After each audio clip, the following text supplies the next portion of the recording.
એક ભાઈ મુંબઈ જતા હતા અને એક જણાએ કીધું કે ભાઈ મારા માટે તમે એક સરસ અરીસો લેતા આવજો. જેની સાથે અરીસો મગાવ્યો તો એ ભાઈ 8-10 દિવસથી મુંબઈથી પાછા આવ્યા. એટલે ઓલા માણસે કીધું મારા માટે તમે અરીસો લાવ્યા?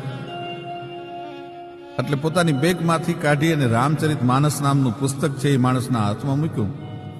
એટલે ઓલા માણસે કીધું હતું કે મેં તમારી પાસે અરીસો મગાવ્યો હતો, રામચરિત માનસ રામાયણ નહોતું મગાવ્યું.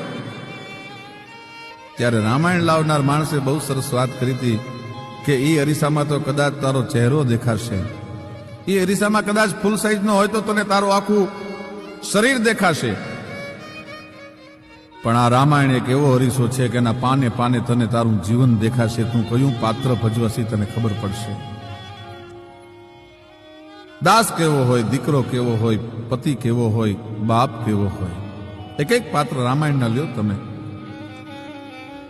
રામને વનવાસમાં જવાની જ્યાં ખબર પડી ત્યાં બાપ કેવો હોય, બાપનો દીકરા પ્રત્યેનો પ્રેમ કેવો હોય.